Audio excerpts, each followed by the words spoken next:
I'm here to talk about success. And the way we have set it up is that I'm going to talk about my first 3 rules right up here on stage. And then I'm going to sit down with Jürgen, and he's going to talk to me about the last 3 rules. Because there's 6 rules basically that I always have laid out, that are the rules of success. But let me get right away to the first rule of success is to have a vision. You see, if you don't have a vision of where you go, and if you don't have a goal where you go, you drift around and you never end up anywhere. I mean, as you know, I was born in 1947 in Austria after the Second World War. So I was very fortunate that I stumbled onto my vision. And I didn't really like Austria when I grew up. I couldn't wait to get out of there. I couldn't see myself becoming a farmer or a worker in a factory or anything like that. Even though my parents wanted me to stay there and have a normal life. But that was their vision, not mine. My vision was totally different. I felt that I was born for something special, for something unique, for something big. Then one day I went to school. I remember I was 11 years old, and they showed a documentary about America. There they showed in this documentary the huge skyscrapers, the high-rises, the huge bridges, the 6-lane freeway.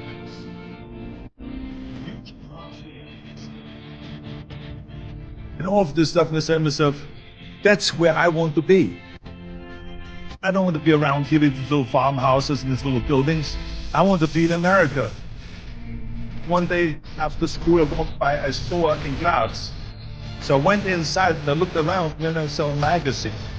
I saw a bodybuilding magazine that had Reg Park on the cover. Reg Park was then a 3-time Mr. Universe.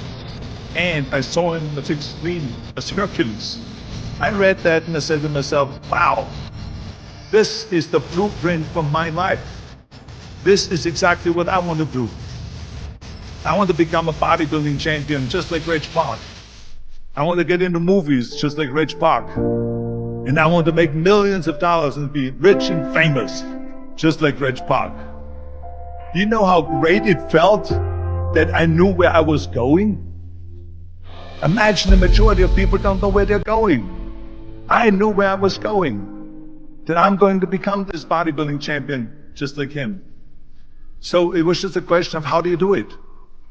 I was so relieved because when you have a goal, when you have a vision, everything becomes easy. So people always ask me, when they saw me in the gym in the pumping iron days, they say, why is it that you're working out so hard? 5 hours a day, 6 hours a day, and you have always a smile on your face. And I told people all the time, I said, because to me, I'm shooting for a goal. In front of me is the Mr. Universe title. So every rep that I do gets me closer to accomplishing that goal, to make this goal, this vision turn into reality. Every single set that I do, every repetition, every weight that I lift will get me a step closer to turn this goal into reality. So I couldn't wait to do another 500-pound squat. I couldn't wait to do another 500-pound bench press. I couldn't wait to do another 2,000 reps of sit-ups. I couldn't wait for the next exercise. At the age of 20, I went to London and I won the Mr. Universe contest as the youngest Mr. Universe ever. And it was because I had a goal. So let me tell you something, visualizing your goal and going after it makes it fun. You've got to have a purpose no matter what you do in life. You've got to have a purpose. 74% hate their job in America. Now this is not much different when you come to Europe. The majority of people don't like what they're doing. Because they're really not doing it because they didn't have a goal and they followed this goal. They just aimlessly drift around and then all of a sudden there's a job opening, so they get that job. Because you have to work. But then when you work, it's a chore. It's work. It's not fun. So if you think about only a quarter of the people really enjoy what they're doing in life.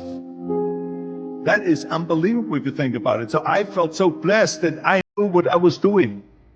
It's like a medical student that studies and knows he wants to become a doctor. You know where to go.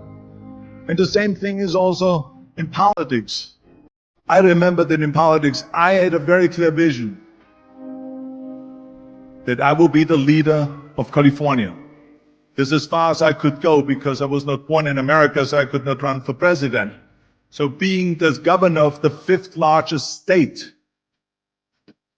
I should say the largest state, the fifth largest economy in the world, was for me really the ultimate title, the ultimate accomplishment in politics. So even though people came up to me and says, why don't you go and run for something smaller? You're never gonna make it. I ran for governor, and then 2 months later I became governor of the state of California. Again, because I had a very clear vision what I'm gonna do with California. So that's rule number one, have a vision. Rule number two is, don't listen to the naysayers. Don't listen to the naysayers.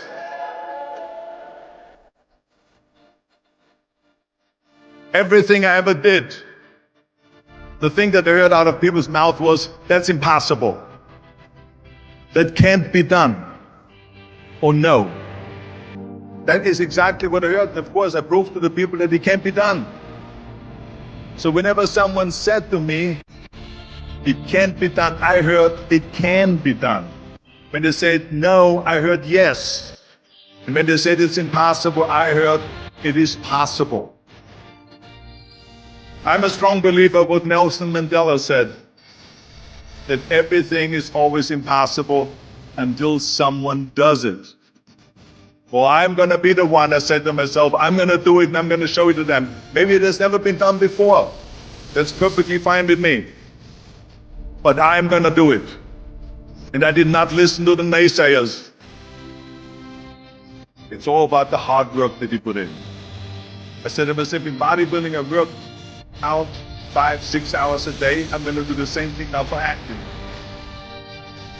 And of course, I went to college to study English. I studied the accent removal, acting classes, and all of this stuff, all day long. I worked and I worked and I worked. And within a short period of time, I made one movie called Hercules in New York, which of course went right into the toilet. But it didn't discourage me. I still had the same vision. And then all of a sudden I did Streets of San Francisco.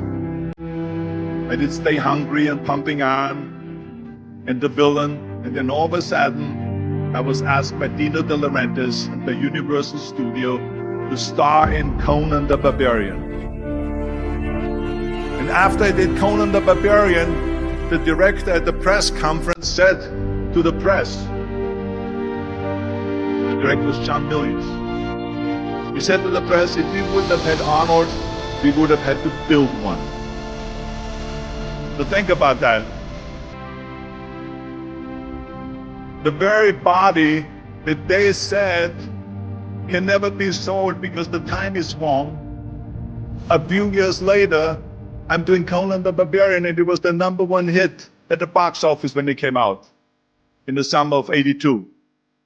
Think about that. And the director says, if we wouldn't have had his body, we would have had to build one. So all of a sudden, my body became an asset, not a liability. And the same thing was with Terminator. After we were finished filming Terminator, Jim Cameron said to the press, if Arnold wouldn't have had that accent and talked like a machine, I think the movie wouldn't have worked. So think about that. The body and the accent that they attacked was an asset. But I didn't listen to those losers. I didn't listen to them at all. It's just the reality of it is that you cannot listen to the naysayers. So this is a very important lesson for all of you. So when someone says, no, this is a stupid idea, you in your mind, you don't have to say it, but in your mind just say to yourself, you asshole. What do you know?